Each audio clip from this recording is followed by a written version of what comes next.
ಕಿರಣ್ ರಾಜ್ ಅವರೇ, ಮತ್ತೊಂದು ನನಗೆ ಸಿಕ್ಕಾಪಟ್ಟೆ ಖುಷಿ ಆಗಿದ್ದೆ ಏನಂದ್ರೆ, ನಿಮ್ಮ ಕಿರಣ್ ರಾಜ್ ಫೌಂಡೇಶನ್ ಸಾಕಷ್ಟು ಸಲ ಏನಾಗುತ್ತೆ, ನಾನು ಒಳ್ಳೆ ಪೊಸಿಷನ್ ರೀಚ್ ಆದ್ಮೇಲೆ ನಾನು ಸಮಾಜ ಸೇವೆ ಮಾಡ್ತೀನಿ ಅನ್ನೋದು ಸುಮಾರು ಜನರ ಮೈಂಡಲ್ಲಿ ಇರುತ್ತೆ. ಬಿಕಾಸ್ ನಾವು ಕೇಪಬಲ್ ಆಗು ಇರಬೇಕಾಗತ್ತಲ್ವಾ ಅದಕ್ಕೆ.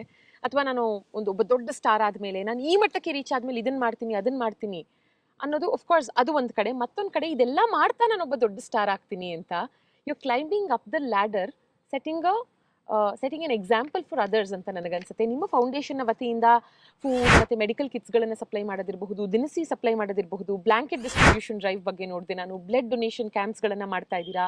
ಸೊ ಯಾರ ಬ್ರೈನ್ ಚೈಲ್ಡ್ ಇದು ಕಿರಣ್ ರಾಜ್ ಫೌಂಡೇಶನ್ ಅನ್ನೋದು? ಅಂದ್ರೆ ಅದು ಚಿಕ್ಕ ವಯಸ್ಸಿಂದಾನು ಅದು ಆ ಥರ ಅನ್ನಿಸ್ತಿತ್ತು. ಈಗ ಫಾರ್ ಎಕ್ಸಾಂಪಲ್ ನೀವು ಟ್ರೈನಲ್ಲಿ ಟ್ರಾವೆಲ್ ಮಾಡಿದ್ದೀರಾ?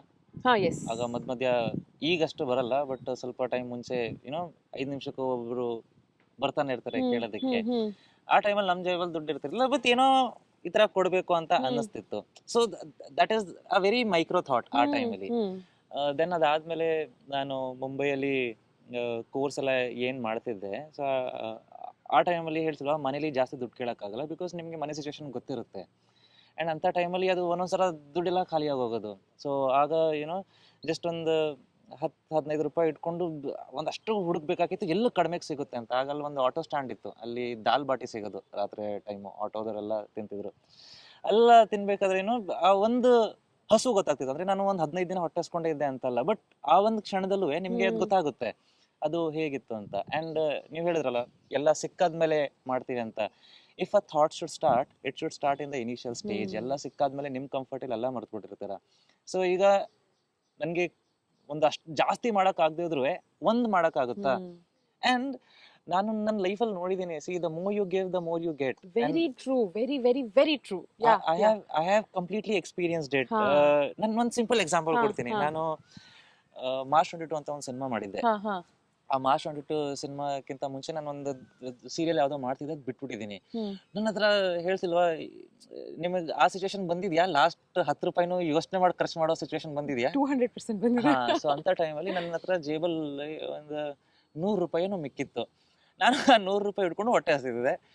ಆದರೆ ನಾನು ರೋಡಲ್ಲಿ ನಿಂತ್ಕೊಂಡು ಲೆಕ್ಕ ಹಾಕ್ತಾ ಇದ್ದೀನಿ, ಈ ಹೋಟ್ಲಿಗೆ ಹೋದ್ರೆ ಇಲ್ಲಿ 120 ರೂಪಾಯಿ ಬಾತು, ಇದಕ್ಕೆ ಹೋದ್ರೆ 70 ರೂಪಾಯಿ ಬಾತು. ಸೊ ಹಂಗ್ ಜಡ್ಜ್ ಮಾಡ್ತಾ ಇದ್ದೀನಿ ನಾನು. ಸೊ ಯಾವ್ದಕ್ಕೆ ಹೋದ್ರೆ ಅಟ್ಲೀಸ್ಟ್ ಜೇಬಲ್ ದುಡ್ಡಿದೆ ಅಂತ 20 ರೂಪಾಯಿ ಉಳಿಲಿ ಅಂತ ಹಂಗ್ ಅನ್ಕೊಳ್ಳೋಷ್ಟ್ರಲ್ಲಿ ಯಾವುದೋ ಒಂದು ಅಜ್ಜಿಯಲ್ಲಿ ಯಾರು ಕೂತಿದ್ದಾರೆ. ಅಂಡ್ ಕೆಲವು ಸರಿ ನಿಮ್ಗೆ ನೋಡಿದಾಗ ತುಂಬಾ ಪಾಪ ಅನ್ಸ್ಬಿಡುತ್ತೆ, ಗೊತ್ತಾ? ಆ ಥರ ಅಂದಾಗ ನಾನು ಲಿಟ್ರಲಿ ಆ 100 ರೂಪಾಯಿದಿಂದ ಅವ್ರಿಗೆ ಕೊಟ್ಟೆ, ಆಯ್ತಾ? ಅಂಡ್ ನಾನು ಯಾಕೆ ಕೊಟ್ಟೆ, I was completely blank.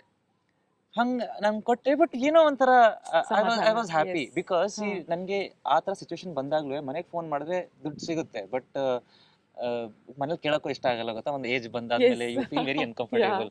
So ನನಗೆ ಸಿಗುತ್ತೆ, ಬಟ್ ಅದೇನೋ ನಾನು ಅದನ್ನ ಮಾಡಿದೆ. Within half an hour I got a call. ನಾನು ಒಂದು ಆಫೀಸ್ಗೆ ಹೋದೆ, ಮೀಟ್ ಮಾಡಿದೆ. ನನ್ಗೆ 1 ಲಕ್ಷ ಅಡ್ವಾನ್ಸ್ ಹಾಕಿದ್ರು ಅವತ್ತೇ. ಓ ಮೈ ಗಾಡ್. ಓಕೆ. ನಾನು ಲಿಟ್ರಲಿ ಹೇಳ್ತಿದ್ದೀನಿ, ನಾನಲ್ಲಿ ಅವರು ಪೇಮೆಂಟ್ ಕೇಳ್ತಿದ್ರಲ್ಲ, ಎಷ್ಟಪ್ಪ ನಿಮಗೆ ಪೇಮೆಂಟ್ ಅನ್ನೋದು, ನಾನು ಒಂದು 50,000 1 ಲಕ್ಷ ಹೇಳೋಣ ಅಂತ ಇದ್ದಾರೆ, 1 lakh advance ಹಾಕವ್ರೆ.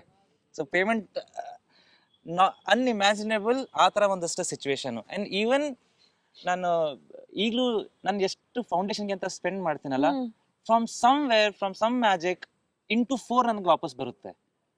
So I have seen it. And ಆ ಒಂದು ಖುಷಿ ಇದೆಯಲ್ಲ, ಅದು ಬೇರೆನೆ. ಎಂಡ್ ಆಫ್ ದ ಡೇ ಅನ್ಸುತ್ತಲ್ಲ, ಎಸ್, ಪ್ರತಿಯೊಬ್ರು ಇಲ್ಲಿ they are with you are they are connected to you for some of the other reason. But at least ನಾವು ಆ ಥರ ಆಗೋದು ಬೇಡ ಅಂತ. ನೀವು ಮಾತಿನ ಮಧ್ಯೆ ಕೇಳಿದ್ರಲ್ಲ, ನಿಮಗಾಗಿದೆಯಾ ಆ ಥರದ ಎಕ್ಸ್ಪೀರಿಯನ್ಸ್ ಅಂತ.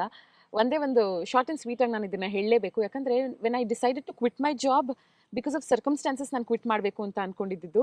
So I was not an employee. So PF ಏನೂ ಇಲ್ಲ. I was a consultant. So ಆ ತಿಂಗಳ ಸಂಬಳ ಮಾತ್ರ, ಅದು ಪೇಪರ್ಸ್ ಹಾಕಿದ್ಮೇಲೆ 2 ತಿಂಗಳ ಸಂಬಳ ಇರಲ್ಲ, ಅದಾದ್ಮೇಲೆ ಬರುತ್ತೆ. ಅಂಡ್ ಲಾಡ್ ಆಫ್ ಕಮಿಟ್ಮೆಂಟ್ಸ್, ಪ್ರತಿ ತಿಂಗಳದ್ದು ಕಮಿಟ್ಮೆಂಟ್ಸ್ ಇದ್ದೇ ಇದೆ. ಬಟ್ ನನ್ನ ಮೈಂಡಲ್ಲಿ ನಾನು ಡಿಸೈಡ್ ಆಗಿದ್ದೆ that I am going to quit. ದೇವ್ರಿದ್ದಾನೆ, ಅವ್ನು ನನಗೆ ದಾರಿ ತೋರಿಸ್ಬೇಕಂತಿದ್ರೆ ನಾನು ಎಲ್ಲಿದ್ರು ಹೇಗಿದ್ರು ಏನ್ ಮಾಡಿದ್ರು ನನ್ನನ್ನು ಕಾಪಾಡ್ತಾನೆ ಅನ್ನೋ ಒಂದು ನಂಬಿಕೆಯಲ್ಲಿ ಧೈರ್ಯವಾಗಿ ಧುಮುಕ್ ಬಿಡೋದು, ಆಮೇಲೆ ಈಜಕ್ಕೆ ಬರದಾ ಇಲ್ವಾ ನೋಡೋದು ಅಂತಾರಲ್ಲ, ಆ ತರ ಮಾಡಿದ್ದು. ದ ಮೋರ್ ವಿ ಗಿವ್ ಅಲ್ಲ, ದ ಮೋರ್ ವಿ ಗೆಟ್. ಎಷ್ಟೋ ಸಲ ನಾನು ಅನ್ಕೋತೀನಿ, ಐ ಹ್ಯಾವ್ ಟು ಟ್ಯಾಲಿ ಎಷ್ಟು ಬರ್ತಿದೆ ವರ್ಸಸ್ ಎಷ್ಟು ಖರ್ಚಾಗ್ತಿರೋದು ನಮಗೆ ಗೊತ್ತಾಗ್ತಿದೆ ಸಿಕ್ಕಾಪಟ್ಟೆ ಜಾಸ್ತಿ ಅಂತ. ಬಟ್ ದೇವ್ರು ಹೆಂಗೋ ತುಂಬಿಸ್ತಾನೆ, very true, very true. So ನಾವು ಕೊಟ್ಟಷ್ಟು ಕೊಡ್ತಾನೆ ದೇವ್ರು ನಮ್ಗೆ ಅನ್ನೋದನ್ನಂತೂ ನಾನು ನಂಬಿದ್ದೀನಿ. ಅಂದ್ರೆ ಅದುವೇ ಒಂದು ಎಷ್ಟು ಮನ್ಸಿಂದ ಮಾಡ್ತೀರಾ ಅನ್ನೋದು ಡಿಪೆಂಡ್ Correct, ಆಗುತ್ತೆ. correct. ಕೆಲವರು ಸುಮ್ಮನೆ 4 ಜನ ಜೈ ಅನ್ಲಿ ಅಂತಾನೂ ಮಾಡ್ತಾರೆ. Correct, true. That won't work. Just do it ಒಂದ್ ಮನ್ಸಿಂದ and it works. ನೀವು ಯಾರು ಬೇಕಾದ್ರೂ ಅದನ್ನ ಟ್ರೈ ಮಾಡಿ ಖಂಡಿತ ನೋಡ್ಬೋದು. ಟ್ರೈ ಮಾಡ್ಬೋದು. ಅಂಡ್ ಸಿಂಪತಿ ನಾವ್ ಯಾರಿಗೂ ಕೊಡ್ಬೇಕಾಗಿಲ್ಲ, ಹೌದು. ಯಾರು ನಮ್ಮ ಮೇಲೂ ಇಡ್ಬೇಕಾಗಿಲ್ಲ. ಆ ಎಂಪತಿ ಅನ್ನೋದನ್ನ I think we all lack. ಅಂದ್ರೆ ಒಬ್ಬರನ್ನ ನೋಡಿದಾಗ ನಮಗೆ ಪಾಪ ಅನ್ನೋ ಮನಸ್ಸಿದೆಯಲ್ಲ, ಎಲ್ಲರನ್ನೂ ನೋಡಿ ಅನ್ಬೇಕಾಗಿಲ್ಲ, but who really really deserves ಅಲ್ವಾ. Yes. ಅಂಡ್ ನಾವ್ ಅದನ್ನ ಮಾಡ್ತಾ ವಾಟ್ ಐ ಬಿಲೀವ್ ಇಸ್, ನೀವು ಅಪ್ಬ್ರಿಂಗಿಂಗ್ ಬಗ್ಗೆ ಏನ್ ಹೇಳಿದ್ರಿ, ವಿತೌಟ್ ಆರ್ ನಾಲೆಜ್ ಅದ್ ನಮ್ಮ ಮಕ್ಕಳಿಗೂ ಪಾಸ್ ಆಗಿರುತ್ತೆ. ಹೌದು. ನಾನ್ ಹೇಳ್ತಾ ಅಥವಾ ನನ್ನ ಹಸ್ಬೆಂಡ್ ಹೇಳ್ತಾ I seen my daughter saying it, Yes. ಅಮ್ಮ ಪಾಪ ಅಲ್ವಾ, ಅಮ್ಮ ಅವ್ರ ಪಾಪ ಅಲ್ವಾ. So it actually pass. ಆಮೇಲೆ ಒನ್ ಮೋರ್ ರೀಸನ್ ಇಸ್, ಈಗ ನನ್ನ ಫೌಂಡೇಶನ್ ಏನು ಸ್ಟಾರ್ಟ್ ಮಾಡಿದೀನಿ, ಟ್ರಸ್ಟ್ ಮೀ, ಎಷ್ಟೋ ಜನ ಚಿಕ್ಕ ಮಕ್ಕಳಿದ್ದಾರೆ, they send their pocket money, oh like ಅಂದ್ರೆ ಅವ್ರ pocket money they have started doing it. Wow. ಅವ್ರ ಮನೆ ಅಕ್ಕಪಕ್ಕ ಏನಾದ್ರು ಓಲ್ಡ್ ಏಜ್ ಹೋಮ್ ಇದ್ರೆ ಅಲ್ಲಿ ಒಂದಷ್ಟು ಜನ ಟೈಮ್ ಸ್ಪೆಂಡ್ ಮಾಡೋದು, their birthday they started celebrating in old age home. So I know few people are looking at me. Few people, they are learning something from me. These are the things I want them to learn. These are the things I want them to understand. So just be a very good human being. ಮನ್ಸಲ್ಲಿ ಏನೋ ಇಟ್ಕೋಬೇಡಿ. ಮನ್ಸಲ್ಲಿ ಎಷ್ಟು ಕಸ ತುಂಬಿಕೊಂಡಿರ್ತೀರೋ life ಅಷ್ಟೇ ಏನಂತಾರೆ dustbin ತರ ಕಾಣುತ್ತೆ. Exactly, very true. And ಒಂದು ಇಂಟರ್ವ್ಯೂ ನಲ್ಲಿ Priyanka Chopra says that if you are sitting in shit ಅಲ್ವಾ, ನಮಗದ್ರ ವಾಸನೆ ಗೊತ್ತಾಗ್ತಿರಲ್ಲ, ಹೊರಗಿಂದ ಬಂದವ್ರಿಗೆ ಗೊತ್ತಾಗುತ್ತೆ ಅಂತ. ಸೊ ನಾವೆಲ್ಲ ಒಂದ್ಸಲ ಅನಲೈಸ್ ಮಾಡ್ಕೋಬೇಕು that are we sitting in shit, if yes we should move out from there and lead a happy life ಅಂತ. And KR stands for Kiran Raj. KR also stands for Kings Rampage. ಏನಿದು Kings Rampage? Of course ನಿಮ್ಮ merchandise ಅಂತ ಗೊತ್ತು, but why this name? ನಿಮ್ಗೆ last bench ಅಲ್ಲಿ ಕೂತ್ಕೊಂಡು ನಿಮ್ ಹೆಸರು ಗೀಚೋದ್ ಅಭ್ಯಾಸ ಇದೆಯಾ ಟೇಬಲ್ ಹಾ ಮೇಲೆ? ಹಾ ಹಾ. ಸೊ ಅದು ಆಗ್ಲಿಂದಾನೇ ಇತ್ತು. And after I started working, ಆಮೇಲೆ ಒಂದಷ್ಟು ಜನಕ್ಕೆ ರೀಚ್ ಆಗಕ್ಕೆ ಸ್ಟಾರ್ಟ್ ಆದಾಗ, after Covid I started this. Because ನಾನು ಏನಾಗ್ತಿತ್ತು ಅಂತಂದ್ರೆ, ನಾನು ಕೋವಿಡ್ ಟೈಮಲ್ಲಿ ಫೌಂಡೇಶನ್ ಸ್ವಲ್ಪ ಅಗ್ರೆಸಿವ್ ಆಗಿ we were working towards something. So ಸುಮಾರು ಜನ they like that self respect ಅನ್ನೋದು ತುಂಬಾ ಜನಕ್ಕೆ ಇರುತ್ತೆ. They never wanted to beg, but ಆ ಪರಿಸ್ಥಿತಿ ಆ ಥರ ಮಾಡಿಸ್ಬಿಟ್ಟಿರ್ತು. ಸೊ ನನಗೆ ತುಂಬಾ ಜನ ಕೇಳ್ತಿದ್ದೆ, ನಮಗೆ ಭಿಕ್ಷೆ ಬೇಡ, we want employment, we want work, they are ready to work, but ಅವಕಾಶಗಳಿಲ್ಲ, ಹಾ. ಸಿ ನಾನೇ ಇಲ್ಲಿ ಅವಕಾಶಕ್ಕೆ ಒದ್ದಾಡ್ತಿರೋನು, how can I give them work? So ನನಗೆ ಏನೋ ಒಂದು ಎಂಪ್ಲಾಯ್ಮೆಂಟ್ ಸ್ಟಾರ್ಟ್ ಮಾಡಬೇಕು ಅಂತ ಇತ್ತು. And what foundation I have started, ನನ್ನ ಪ್ರಕಾರ ನಾನು ಇದ್ರೂ ಇಲ್ಲದೆ ಹೋದ್ರು that should not stop. Because today I know how many people are depending on that. So ಎಲ್ಲ ಒಂದ್ ಕಡೆ ಡಿಸ್ಟರ್ಬ್ ಆಗಬಾರ್ದು, ಅದಕ್ಕೆ ಒಂದು ಚೇನ್ ಇರಬೇಕು ಅಂತ ಐ ಜಸ್ಟ್ ಕ್ರಿಯೇಟೆಡ್ ಒಂದು brand, and so that the money goes to the foundation. ಆ ತರ. ಸೊ ಒಂದು ಚೇನ್ ಇದ್ರೂ ಇಲ್ಲದೆ ಹೋದ್ರು ಒಂದು ಇರ್ಲಿ ಯಾವಾಗ್ಲೂ ಅಂತ. ಸೊ ಒಂದು ಫೌಂಡೇಶನ್ ಇದೆ, ಅಂಡ್ ಮರ್ಚೆಂಡೈಸ್ ಇರಬಹುದು, ಪರ್ಫ್ಯೂಮ್ ಇರಬಹುದು, bags, I mean you have so many options, jewellery. Exactly. So ಇವ್ರ ವೆಬ್ಸೈಟ್ ವಿಸಿಟ್ ಮಾಡಿದಾಗ it's like so many options. ಇವರ ವೆಬ್ಸೈಟ್ ನ ವಿಸಿಟ್ ಮಾಡಿದ್ರೆ ಇನ್ನೂ ಜಾಸ್ತಿ details of course Kiran Raj ಅವ್ರ ಬಗ್ಗೆ ನೀವು ತಿಳ್ಕೋಬೇಕು ಅನ್ನೋದಿದ್ರೆ ಗೊತ್ತಾಗುತ್ತೆ. ಅಂಡ್ ರಾನಿ ಸಿನಿಮಾದ ಬಗ್ಗೆ ಇನ್ನೂ ಹೆಚ್ಚು, ಸಿನಿಮಾದಲ್ಲಿ ಏನೇನಿದೆ ಅನ್ನೋದು ಸೆಪ್ಟೆಂಬರ್ 12ನೇ ತಾರೀಕು ನಮಗೆ ಗೊತ್ತಾಗುತ್ತೆ. ಸೊ ನನ್ನ last but one segment is, cinema theatre ಇಂದ ಆಚೆ ಬರೋರ್ನ ಯೂಶಲಿ ಮೈಕ್ ಹಿಡಿದು ಮೀಡಿಯಾದವ್ರು ಕೇಳುವಂತ ಪ್ರಶ್ನೆ, ಸಿನಿಮಾ ಹೇಗಿದೆ? ಸೊ ಸಾಕಷ್ಟು ರೆಸ್ಪಾನ್ಸಸ್ ನೋಡ್ತೀವಿ, serious ones, good ones, funny ones, troll ಆಗುವಂಥದ್ದು ಎಲ್ಲ. Let's assume you are not Kiran Raj, you are one among the audience, theatre ಇಂದ ಆಚೆ ಬರ್ತಾ ಇದ್ದೀರಾ, ನಿಮಗೆ ನಾನು ಮೈಕ್ ಹಿಡಿದು ಕೇಳ್ತಾ ಇದ್ದೀನಿ, ಹೇಗಿದೆ ಸಿನಿಮಾ, ರಾನಿ ಸಿನಿಮಾ? ಸುಮಾರು ಜನ ಇದನ್ನ ಎಕ್ಸ್ಪೀರಿಯನ್ಸ್ ಮಾಡ್ತೀರಾ. ಅಂಡ್ ನೀವು ಸಿನಿಮಾ ನೋಡಿದ್ರೆ ಇದು ನಿಮ್ಗೂ ಆಗುತ್ತೆ, ನಿಮ್ಗೆ 5 ನಿಮಿಷ ಮಾತು ಬರಲ್ಲ. ಲೈಕ್ ಆ ಒಂದು ಹ್ಯಾಂಗ್ ಓವರ್ ಇರುತ್ತೆ ಗೊತ್ತಾ, ಕೆಲವೊಂದು ಸಿನಿಮಾ ನೋಡಾದ್ಮೇಲೆ ಏನ್ ಹೇಳ್ಬೇಕು ಇದ್ರದ್ದು ಅನ್ನೋ ತರ ಅದೊಂದು ಸ್ವಲ್ಪ ಟೈಮ್ ಆಗುತ್ತೆ. ವಿಲ್ ಬಿ ಲೈಕ್ ಒಂದು 5 ನಿಮಿಷ ಇರಪ್ಪ, ಲೆಟ್ ಮಿ ಡೈಜೆಸ್ಟ್ ದಿಸ್, ಅದಂತೂ ಆಗುತ್ತೆ. But as a family every one will love this. ಅಂದ್ರೆ ಒಂದೊಂದು ಇಮೋಷನ್ಸು ಪ್ರತಿಯೊಂದಕ್ಕೂ ಹೇಳ್ತಿಲ್ವಾ, ನಿಮ್ ಲೈಫ್ ಯಾವುದೋ ಒಂದು ಲೈಫ್ ಸಿಚುವೇಶನ್ಗೆ ತುಂಬಾ ಕನೆಕ್ಟ್ ಆಗುತ್ತೆ. ಅಂಡ್ ನಾನು ಹೇಳಿಲ್ವಾ, ಎಲ್ಲ ನಾನು ಕಣ್ಣೀರ್ ಹಾಕ್ತೀನೋ, ಪ್ರತಿಯೊಬ್ರು ಕಣ್ಣೀರು ಹಾಕೇ ಹಾಕ್ತಾರೆ ಅಲ್ಲಿ. ಸೊ ಅದು ತುಂಬಾ ಕನೆಕ್ಟ್ ಆಗುತ್ತೆ. You will love this film. ಒಂದು ಫ್ಯಾಮಿಲಿ ಆಂಬಿಯನ್ಸ್ ಅಲ್ಲಿ ತುಂಬಾ ಚೆನ್ನಾಗಿರುತ್ತೆ. ಅಂಡ್ ಇನ್ನೊಬ್ರಿಗೆ ಹೇಳ್ತೀರಾ. ಆಮೇಲೆ ಇನ್ನೊಂದು ಐ ಕ್ಯಾನ್ ಚಾಲೆಂಜ್ ದಿಸ್, ನೀವು ಸಿನಿಮಾ ನೋಡ್ಕೊಂಡು ಬನ್ನಿ, ಅದಾದ್ಮೇಲೆ ನೀವು ಈ ಸ್ಟೋರಿ ಯಾರಿಗೂ ಹೇಳಕ್ಕಾಗಲ್ಲ. ಓಕೆ. ಅಂದ್ರೆ ನಿಮ್ಗೆ ಸ್ಟೋರಿ ಗೊತ್ತಿರುತ್ತೆ, ಬಟ್ ಒಂದು ಸೀಕ್ವೆನ್ಸ್ ಅಲ್ಲಿ ಹೇಳ್ತೀವಿ ಗೊತ್ತಾ, ಇದಾದ್ಮೇಲೆ ಇದಾಯ್ತು ಅಂತ. ನೀವು 2-3 ಸಲ ನೋಡಿದ್ರು you can never tell. Screenplay ಅಷ್ಟು ಅದ್ಭುತವಾಗಿದೆ ಅಂತ. ಬಟ್ ನಿಮ್ಗೆ ಕಂಪ್ಲೀಟ್ ಆಗಿ ಅರ್ಥ ಆಗುತ್ತೆ, ನಿಮ್ಗೆ ಕಂಪ್ಲೀಟ್ ಸಿನಿಮಾ ಅರ್ಥ ಆಗುತ್ತೆ. ಬಟ್ ನೀವು ಸ್ಕ್ರೀನ್ ಪ್ಲೇನ ನರೇಟ್ ಮಾಡಕ್ಕಾಗಲ್ಲ ಇನ್ನೊಬ್ರಿಗೆ. ಅಂತ ಸಿನಿಮಾಗಳು ನನಗೆ personally I love such cinemas, because ಹೇಳೋ ಹಾಗೆ ಇರಬಾರ್ದು, ನಾನ್ ಸಿನಿಮಾ ನೋಡ್ಕೊಂಡು ಕತೆ ಹೇಳಿದ್ರೆ there is no point, yes right? ಕತೆ ಸಖತ್ತಾಗಿದೆ ಅಂತ ಮಾತ್ರ ಹೇಳ್ಬೇಕು, ಕಥೆನ ಅವ್ರು ಹೋಗಿ ಸಿನಿಮಾ ಬಟ್ ನೋಡ್ಬೇಕು. ಹ್ಯಾಂಗ್ ಓವರ್ ಇರುತ್ತೆ ಹಾ. ಒಂದ್ 2 ದಿನ. ನಾನೀಗ ನನ್ಗೆ ದೊಡ್ಡ ಕ್ರಿಟಿಕ್ಸ್ ಅಂದ್ರೆ ನಮ್ ತಾಯಿ. ಅವರು ಈಗ ಕನ್ನಡತಿ ಅಷ್ಟು ಜನ ಲೈಕ್ ಅಷ್ಟೊಂದು ಇಷ್ಟ ಪಡ್ತಿದ್ರು, ನನ್ ಮನೆಗ್ ಬರೀ ನೆಗೆಟಿವ್ ಹೇಳ್ತಿದ್ರು ನಮ್ಮ ಅಮ್ಮ. ಹೌದಾ? ಏನ್ ನೆಗೆಟಿವ್ ಹೇಳೋರು? ಇದ್ರಲ್ಲಿ ಓವರ್ ಆಕ್ಟಿಂಗ್ ಮಾಡಿದೆ ಸ್ವಲ್ಪ, ಇದ್ರಲ್ಲಿ ಸ್ವಲ್ಪ ಕಡಿಮೆ ಆಕ್ಟಿಂಗ್ ಮಾಡಿದೆ, ಇದ್ರಲ್ಲಿ ಚೆನ್ನಾಗಿರ್ಲಿಲ್ಲ, ಅದ್ರಲ್ಲಿ ಚೆನ್ನಾಗಿರ್ಲಿಲ್ಲ, ಇವತ್ತು ಯಾಕೆ ಈ ಕೋಟ್ ಹಾಕೊಂಡಿದ್ಯಾ, ಕೋಟ್ಗೆ ಪ್ಯಾಂಟ್ ಮ್ಯಾಚ್ ಆಗ್ತಾ ಇಲ್ಲ, ಏನೇನು ಆತರ.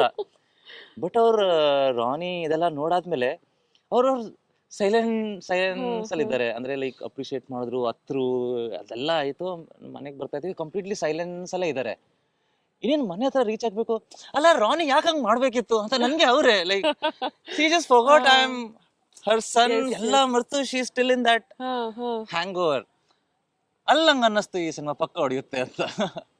ಹೌದು, ನಮ್ಮೆಲ್ಲರ ಲೈಫಲ್ಲಿ ಒಬ್ಬೊಬ್ರು ಆ ಥರದ ಕ್ರಿಟಿಕ್ ಇರ್ತಾರೆ, ಅವ್ರ ಕಡೆಯಿಂದ ಸಿಗುವಂತ ರೆಸ್ಪಾನ್ಸ್ ಇಸ್ ಎವ್ರಿಥಿಂಗ್. ನನ್ಗೆ ಅವರೇ ಮ್ಯಾಟರ್ ಆಗೋದು. ನನ್ಗೆ ಹೇಳಿದ್ರೆ ನನಗೆ ಊರಿಗೆ ಬೆಂಕಿ ಬಿದ್ರು ಐ ಡೋಂಟ್ ಕೇರ್. ನನಗೆ what my parents think about me, it's all I think about. So ನೋಡಿ ಕಿರಣ್ ರಾಜ್ ಅವರೇ, ಕೊನೆಯದಾಗಿ ನಾನು ಹೇಳಬೇಕಾಗಿರೋದು, ಕೇಳ್ತೀನಿ ನಿಮ್ಮನ್ನ, let me know if it's yes or no. ನಾವು ಎಷ್ಟೇ ಎತ್ತರಕ್ಕೆ ಬೆಳೆದ್ರು ಚಿಕ್ಕ ಚಿಕ್ಕ ವಿಷಯಗಳು like a small hamper will still excite us. Does it excite you? Yes, there is an interesting hamper. ನಾನೇ ಆರ್ಡರ್ ಮಾಡಿರ್ತೀನಿ. ನಂಗೆ ಅಮೆಝಾನ್ ಪ್ಯಾಕೇಜ್ ಮನೆಗೆ ಬಂದ ತಕ್ಷಣ ಫಸ್ಟ್ ಅದನ್ನ ಅರ್ಧ ಬಿಸಾಕ್ಬೇಕು, ಡಬ್ಬಿ ಹಿಂಗೆ ತೆಗಿಬೇಕು ಅದನ್ನ. ಸೊ ನಿಮಗೆ ನಿಮ್ ತಾಯಿಗೆ, ನಿಮಗಿಂತ ಜಾಸ್ತಿ ನಿಮ್ ತಾಯಿಗೆ ತುಂಬಾ ಇಷ್ಟ ಆಗುವಂತ ಒಂದು ಹ್ಯಾಂಪರ್ ನನ್ನ ಹತ್ರ ಇದೆ.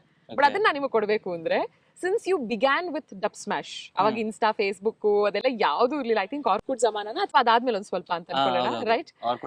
ಡಬ್ ಸ್ಮ್ಯಾಶ್ ಇಂದ ಸ್ಟಾರ್ಟ್ ಮಾಡಿದ್ ನೀವು. ಸೊ ಒಂದು ಡಬ್ ಸ್ಮ್ಯಾಶ್ ವಿಡಿಯೋ ಇವತ್ತಿನ ದಿನ ನಮಗೋಸ್ಕರ ಮಾಡಬೇಕು. Choose whichever song that you want to. Absolutely fine. Dubsmash actually Dubsmash ಟೈಮ್ಗಿಂತ ನಂದು ಫಸ್ಟ್ ಒಂದು ಡೈಲಾಗ್ ವೈರಲ್ ಆಗಿತ್ತು, ಅದನ್ನ ಮಾಡೋಣ. ನಿಮ್ ಚಾಯ್ಸ್. ನನ್ನ ಟೈಮ್ ಬರಲಿ, ನನ್ನ ಹಿಂದೆ ನನ್ನ ಬಗ್ಗೆ ಮಾತಾಡೋರ್ ಯೋಗ್ಯತೆ ಬರ್ದ್ ಮಕ್ಕದ ಮೇಲೆ ಕೊಡ್ತೀನಿ. ನೀವೊಂದಷ್ಟು ನೀವು ಆಗ್ಲೇ ಕೇಳಿದ್ರಲ್ಲ, ಸಮಾಜಕ್ಕೆ ಒಂದಷ್ಟು ಪ್ರಶ್ನೆ ಇರುತ್ತೆ, ಪ್ರಶ್ನೆಗೆ ಉತ್ತರ ರಾನಿ ಆಗುತ್ತಾ ಅಂತ. ಸೊ ರಾನಿದಲ್ಲೇ ಡೈಲಾಗ್ ಇದೆ, ಎಲ್ಲೆಲ್ಲಿಂದನೋ ಎದ್ದು ಬಂದನಲ್ಲ ಕಣಲೇ, ಇದ್ದಲ್ಲೆಲ್ಲ ಗೆದ್ದು ಬಂದವನು. ನನಗೆ ಟೀಸರ್ ಅಲ್ಲಿ ಇನ್ನೊಂದು ಡೈಲಾಗ್ ಸಿಕ್ಕಾಪಟ್ಟೆ ಇಷ್ಟ ಆಗಿದ್ದು, ನಾನು ಡಾನ್ ಆಗಕ್ ಬಂದಿಲ್ಲ, ನಾನು ಆಗಕ್ ಬಂದಿದ್ದೀನಿ. ಐ ಮೀನ್ ದೋಸ್ ರೈಮಿಂಗ್, ಇವಾಗ ನೀವು ಹೇಳಿದ್ರಲ್ಲೂ ಆ ಪ್ರಾಸ ತುಂಬಾ ಇಷ್ಟ ಆಯ್ತು. ಅವಾಗಲೇ ಒಂದು ಪ್ರಶ್ನೆ ಕೇಳಿದ್ದೆ ನಿಮ್ಮನ್ನ ಕಿರಣ್ ಅವರೇ, ನೀವು ಯಾಕೆ ಯಾರನ್ನು ಫಾಲೋ ಮಾಡಲ್ಲ ಅಂತ. ಅದಕ್ಕೆ ಆಫ್ಕೋರ್ಸ್ ನಿಮ್ಮ ಎಕ್ಸ್ಪ್ಲನೇಷನ್ ನೀವು ಕೊಟ್ರಿ. ಬಟ್ ರಿಯಲ್ ಲೈಫಲ್ಲಿ ಐ ಆಮ್ ವೆರಿ ಶ್ಯೂರ್ ನೀವು ಒಂದಷ್ಟು ಆರ್ಟಿಸ್ಟ್ಗಳನ್ನಂತೂ ಫಾಲೋ ಮಾಡ್ತೀರಾ ಅಂತ, ಲೈಕ್ ನಾಟ್ ಆನ್ ಇನ್ಸ್ಟಾಗ್ರಾಮ್ ಅಥವಾ ಫೇಸ್ಬುಕ್, ಬಟ್ ಲೈಫಲ್ಲಿ ಅವರ ಆರ್ಟ್ನ, ಅವರ ಕಲೆಯನ್ನು ನೀವು ರೆಸ್ಪೆಕ್ಟ್ ಮಾಡ್ತಾ ಫಾಲೋ ಮಾಡ್ತೀರಾ ಅಂತ. ಕನ್ನಡ, ತೆಲುಗು ಸಿನಿಮಾಗಳಲ್ಲಿ ವರ್ಕ್ ಮಾಡಿದ್ದೀರಾ, ಹಿಂದಿ ಆ್ಯಂಡ್ ಕನ್ನಡ ಸೀರಿಯಲ್ಸ್ಗಳಲ್ಲಿ ವರ್ಕ್ ಮಾಡಿದ್ದೀರಾ. ಸೊ ನಿಮ್ಮ ತಂದೆ ಆರ್ಮಿಲಿ ಇದ್ದಿದ್ದರಿಂದ ಆಲ್ಮೋಸ್ಟ್ ಎಂಟೈರ್ ನಾರ್ತ್ ಟ್ರಾವೆಲ್ ಮಾಡಿದ್ದೀರಾ. ಎಲ್ಲ ಲ್ಯಾಂಗ್ವೇಜ್ನ ಜೊತೆಗೂ ನಿಮ್ಗೆ ಫೆಮಿಲಿಯಾರಿಟಿ ಇದ್ದೇ ಇದೆ. Top 3 artists whom you look up to ಲೈಫಲ್ಲಿ ಅನ್ನೋದಿದ್ರೆ ಯಾರು? As an artist your self. Particularly ಈಗ ನಾನು ಡಾಕ್ಟರ್ ರಾಜ್ಕುಮಾರ್ ಸರ್, ನಾನು ನಿಜ ಹೇಳ್ತೀನಿ, ಅವ್ರು ಏನು ನಂಗೆ ಇಷ್ಟ, ಅವ್ರ ಸ್ಪಷ್ಟತೆ, ಭಾಷಾ ಶುದ್ಧತೆ. ಎಸ್, ಅದು ಆಗಲ್ಲ. ಆ್ಯಂಡ್ ಅಮಿತಾಬ್ ಬಚ್ಚನ್ ಅವರು, ಲೈಕ್ ಈ ಏಜ್ಗೂ ದ ಲರ್ನಿಂಗ್ ಒಂದು ನೇಚರ್ ಇದೆಯಲ್ಲ, ನಾನು ಅವ್ರದ್ದು ಒಂದಷ್ಟು ಇಂಟರ್ವ್ಯೂ ನೋಡಿದ್ದೀನಿ, he still want to learn things, ಅದು. ಆ್ಯಂಡ್ ಕಮಲ್ ಹಾಸನ್ ಅವರು ಆ ಒಂದು ಏಜ್ ಅಲ್ಲೇ he wanted to experiment things, he wanted to bring new things. So ಹಾಗೆ, ಸೊ ನನಗೆ ಆ ಥರ ಎಲ್ಲ ಇಷ್ಟ. ನನ್ನ ರೀಸೆಂಟ್ಲಿ ನನಗೆ ಧನಂಜಯ ಅವರು, ನಾನು ತುಂಬ ಫ್ರ್ಯಾಂಕ್ ಆಗಿ ಹೇಳ್ತೀನಿ, ಅವ್ರದ್ದು ಒಂದು ಸಿನಿಮಾ ಪ್ರೀಮಿಯರ್ಗೆ ಅಂತ ಹೋಗಿದ್ದೆ ನಾನು. ಅವ್ರು ನನಗೆ ಲ್ಯಾಂಗ್ವೇಜ್ ತುಂಬ ಇಷ್ಟ. ಅಂದರೆ ಎಷ್ಟೇ ಉದ್ದ ಡೈಲಾಗ್ ಇರಲಿ, ಅವರು ಪ್ರತಿ ವರ್ಡ್ನು ತುಂಬಾ ನೀಟ್ ಅಂಡ್ ಕ್ಲಿಯರ್ ಆಗಿ ಹೇಳ್ತಾರೆ, ಒತ್ತು ಕೊಟ್ಟು ಹೇಳ್ತಾರೆ. ನನಗೆ ಅದು ತುಂಬಾ ಇಷ್ಟ ಆಗಿತ್ತು. ನನಗೆ ಆಗ ಇನಿಷಿಯಲ್ ಡೇಸ್ ಅಲ್ಲಿ ಅವ್ರದ್ದು ಸಿನಿಮಾ ಅಷ್ಟು ವರ್ಕ್ ಆಗ್ತಿರ್ಲಿಲ್ಲ, ಲೈಕ್ ಕಮರ್ಷಿಯಲಿ. ಬಟ್ ನನ್ಗೆ ಅನಿಸ್ತಿತ್ತು, the kind of performance he do, this guy actually deserves so much in life. ನನಗೆ ಆಗ್ಲೇ ಅದನ್ನ ಅನಿಸ್ತಿತ್ತು ನನಗೆ, because he was such a great performer, but still commercially initial stage ಅಲ್ಲಿ ವರ್ಕ್ ಆಗ್ತಿರ್ಲಿಲ್ಲ. ನನಗೆ ಭಯ ಆಗ್ತಿತ್ತು, ಓಕೆ ಇಂಡಸ್ಟ್ರಿಗೆ ಟ್ಯಾಲೆಂಟ್ ನ ರೆಕಗ್ನೈಸ್ ಮಾಡೋದು ಕಷ್ಟ ಆಗ್ತಿದ್ಯಾ, then if he is not working here, ಯಾರು ವರ್ಕ್ ಆಗ್ತಾರೆ ಆ ಥರ. ಎಸ್, ನನ್ಗೆ ಆ ಥರ ಒಂದು ಅನಿಸ್ತಿತ್ತು. ಸೊ ಅವ್ರದ್ದು ನನಗೆ ತುಂಬಾ ಇಷ್ಟ ಆಗೋದು ಪರ್ಫಾರ್ಮೆನ್ಸು. ಅಂಡ್ ನನ್ಗೆ ಹೇಳ್ತಿಲ್ಲ, ಎಲ್ಲ ಆಕ್ಟರ್ಸ್ ಅಲ್ಲೇ ಒಂದೊಂದು ಅಂಶ ತುಂಬಾ ಇಷ್ಟ ಆಗುತ್ತೆ. ಈಗ ಸುದೀಪ್ ಸರ್ ಅವ್ರದ್ದು, ಅವರು ಕೋಪದಲ್ಲಿ ಯಾವ್ದಾದ್ರು ಸೀನ್ ಮಾಡ್ಬೇಕಾದ್ರೆ ಅವ್ರಿಗೆ ಇಲ್ಲಿ ನರ್ವ್ಸ್ ಎಲ್ಲ ಬಂದ್ಬಿಡುತ್ತೆ ನೋಡಿ, I like that. And Darshan sir ಅವ್ರು ಹೇಳ್ಬೇಕು ಅಂತಂದ್ರೆ, ಅವ್ರು ಆಕ್ಚುಲಿ ಮಾಸ್ ಯಾವ್ದಾರ ಸೀನ್ ಅಂತ ಬಂದ್ರೆ you don't even have to put that effort. ಅಂದ್ರೆ ಅವ್ರದ್ದು ಬಾಡಿ ಲ್ಯಾಂಗ್ವೇಜ್ ಏನಿದೆ it feels so much made for that character. So ಆ ಥರ ಪ್ರತಿ ಆರ್ಟಿಸ್ಟ್ಲು there is something. And apart from art, ನನ್ನ ಪ್ರಕಾರ ಈ ಇಂಡಸ್ಟ್ರಿ ಅಂತ ಏನಿದೆಯಲ್ಲ, that dedication and that vision, ನಾವು ಸ್ಟಾರ್ಟಿಂಗ್ ಇಂಟರ್ವ್ಯೂಲೇ ಹೇಳಿದ್ವಲ್ಲ, ಒಂದ್ ವಿಷನ್, ಪ್ರತಿಯೊಬ್ಬರಿಗೂ ಆ ವಿಷನ್ ಸ್ಟ್ರಾಂಗ್ ಆಗಿ ಇದ್ದಿದ್ದಕ್ಕೆ ಯುನೋ ಈವನ್ ಸೊಸೈಟಿ ಇಷ್ಟು ಮೈನಸ್ ಇದ್ದಾಗ್ಲೂ they build their place because of that vision ಪ್ರತಿಯೊಬ್ಬರಿಗೂ. ಇಷ್ಟು ವರ್ಷಗಳಾದ್ಮೇಲೂ ಶಂಕರ್ ನಾಗ್ ಅವರು ನಮಗೆ ರಿಲೇಟಬಲ್ ಆಗಿರೋದು ಅವರ ವಿಷನ್. ಅವ್ರ ಹೆಸರು ನಾನು ಆಕ್ಚುಲಿ ಮೈಂಡ್ ಅಲ್ಲಿ ಆಗ್ಲಿ ಇತ್ತು, ನಾನು ಹೇಳದೆ ಮರ್ಕೊಂಡೆ. ಮಾಲ್ಗುಡಿ ಡೇಸ್, ನನ್ಗೆ ಆ ಮಾಲ್ಗುಡಿ ಡೇಸ್ ಸೀರೀಸ್ ಎಲ್ಲ ಮುಗ್ದು ಆ ಫ್ಯಾನ್ ಎಲ್ಲ ಆ ಮಾಲ್ಗುಡಿ ಡೇಸ್ ಸೀರೀಸ್ಗೆ ಫ್ಯಾನ್ ಆದ್ಮೇಲೂ ನನ್ಗೆ ಅದು ಗೊತ್ತಿರ್ಲಿಲ್ಲ ಅದು ಅವ್ರ ಡೈರೆಕ್ಷನ್ ಅಂತ. And when I got to know like ಅವ್ರ ಡೈರೆಕ್ಷನ್, ಬಿಕಾಸ್ ಅದು ಹಿಂದಿಲಿ ಬರ್ತಿತ್ತು, ನಾನು ಅದನ್ನ ನೋಡಿದ್ ಹಿಂದಿಯಲ್ಲಿ, ಅದನ್ನ ನಮ್ ಕರ್ನಾಟಕದವ್ರು ಮಾಡಿದ್ದಾರೆ ಅಂತ ಅಂದಾಗ ನಾನು ಅವ್ರ ಸಿನಿಮಾ ಎಲ್ಲ ಒಂದಷ್ಟು ನೋಡಕ್ ಸ್ಟಾರ್ಟ್ ಮಾಡಿದೆ. ಅಂಡ್ ಆ ಟೈಮಲ್ಲೂ ದಟ್ ಡಿಫ್ರೆಂಟ್ ಸ್ಪೆಸಿಫಿಕ್ ಸ್ಟೈಲ್ ಅವ್ರು ಏನ್ ಕ್ಯಾರಿ ಮಾಡ್ತಿದ್ರು ನನ್ಗೆ ಅದಾಗ್ಲೇ ಸ್ವಲ್ಪ ಅಡ್ವಾನ್ಸ್ಡ್ ಅನ್ಸೋದು. ಲೈಕ್ ಅವ್ರಿಗೆ ಇನ್ನೊಂದು ನೆಕ್ಸ್ಟ್ 5-10 years ಏನೋ ಒಂದು ಮೈಂಡ್ ಅಲ್ಲಿ ಇದೆ, ವಿಷನ್ ಇದೆ, and he is implementing that in this time era ಅಂತ. ಸೊ ಯಾ, ಪ್ರತಿಯೊಬ್ರು ಆ ತರ ಏನೋ ಒಂದು ಇದ್ದೇ ಇರುತ್ತೆ. ಅಂಡ್ ಯುನೋ ಆರ್ಟ್ಗೆ ಅವ್ರು ಕೊಟ್ಟಿರೋ ಗೌರವಕ್ಕೆ ಇಡೀ ಪ್ರಪಂಚ ಅವ್ರಿಗಷ್ಟು ಗೌರವ ಕೊಟ್ಟಿದೆ. So I completely believe that. ನಾನು ಎಲ್ಲರನ್ನೂ ನೋಡಿ ಕಲ್ತಿರೋದು ಏನಂತಂದ್ರೆ, respect your work, respect the art, and the world will respect you. Absolutely true. And September 12, looking forward to it. All the very best. ನಿಮ್ಮ ಜರ್ನಿ ಅದ್ಭುತವಾಗಿದೆ. ಸಾಕಷ್ಟು ಮಾತಾಡಿದ್ವಿ, ಸಾಕಷ್ಟು ತಿಳ್ಕೊಂಡ್ವಿ. ಲಾಟ್ಸ್ ಆಫ್ ಪಾಸಿಟಿವಿಟಿ ಆ ಟೇಕ್ ಅವೇನಲ್ಲಿ ನಾನು ಹೇಳೋದು. ಇದೇ ಥರ dream big, achieve big, and ಎಲ್ಲ ಒಳ್ಳೇದಾಗಲಿ ನಿಮಗೆ. ಈಗ ಆಸ್ ಐ ಪ್ರಾಮಿಸ್ಡ್, ನಿಮ್ಮ ಅತ್ಯುತ್ತಮವಾದ ಡಬ್ ಸ್ಮ್ಯಾಶ್ಗೆ ನನಗೆ ಇದರ ಡಬ್ಬಿ ಸಿಕ್ಕಿದಾಗ ನೀವು ಬೇರೆ ಮನೆಗೆ ಅಂತ ಹೇಳಿದ್ರೆ ನನಗೆ ಸೊ 100% ಪ್ಯೂರ್ ವುಡ್ ಪ್ರೆಸ್ಡ್ ಆಯಿಲ್ಸ್ಗಳು ಇದರಲ್ಲಿದೆ. ಅಮ್ಮಗೆ ಡೆಫಿನೆಟ್ಲಿ ಯೂಸ್ ಆಗುತ್ತೆ, ಅದಕ್ಕೆ ನಾನು ಹೇಳಿದ್ದು ದಿಸ್ ಇಸ್ ಫ್ರಮ್ ಸಪ್ತಮ್ ತೈಲ. Thank you so much Kiran ಅವರೇ. All the best and all the very best. Thank you so much. And ಖಂಡಿತವಾಗ್ಲೂ ನೋಡಲೇಬೇಕು. ನಾನು ಹೊರಗಡೆ ಬಂದ ತಕ್ಷಣ ನಿಮಗೆ ಮೈಕ್ ಕೊಟ್ಟಾಗ ರಿಯಾಕ್ಷನ್ ಕಾಯ್ತಾ ಇರ್ತೀನಿ. 5 minutes of a stunned reaction, I remember. And no, on a serious note, I will definitely watch the movie. ತುಂಬಾ ಪಾಸಿಟಿವ್ ಆಗಿದೆ. ಟೀಸರ್ ನೋಡಿದಾಗ, ಟ್ರೈಲರ್ ನೋಡಿದಾಗ looking forward to it. ಸುಮಾರು ಜನ ಟೀಸರ್ ಈಗ ನೋಡಿದಾಗ ಇದು ಕಂಪ್ಲೀಟ್ಲಿ ಆಕ್ಷನ್ ಸಿನಿಮಾ ಅಂತ ಅನ್ಕೊಂಡಿರ್ತಾರೆ. Action is just the outer cover. It's a family emotion. So ನಾನ್ ಇದನ್ನ ಹೇಳೋದಾದ್ರೆ it's a family action movie ಅಂತಾನೆ ಹೇಳ್ಬೋದು. ಸೊ ದಯವಿಟ್ಟು ಖಂಡಿತವಾಗ್ಲೂ ಫ್ಯಾಮಿಲಿ ಜೊತೆ ನೋಡಿ. ಎಲ್ಲೂ ಮಕ್ಕಳ ಕಣ್ಮುಚ್ಚೋ ಪರಿಸ್ಥಿತಿ ಬರಲ್ಲ. ಫ್ಯಾಂಟಾಸ್ಟಿಕ್. ಸೊ ಟೀಸರ್ ಟ್ರೈಲರ್ ನೋಡಿದ್ಮೇಲೆ ಪಿಕ್ಚರ್ ಅಭಿ ಬಾಕಿ ಹೇ ಮೇರೆ ದೋಸ್ತ್ ಅಂತ ಸಿನಿಮಾ ನೋಡ್ತೀವಿ. All the very best. Thank you so much. Thank you.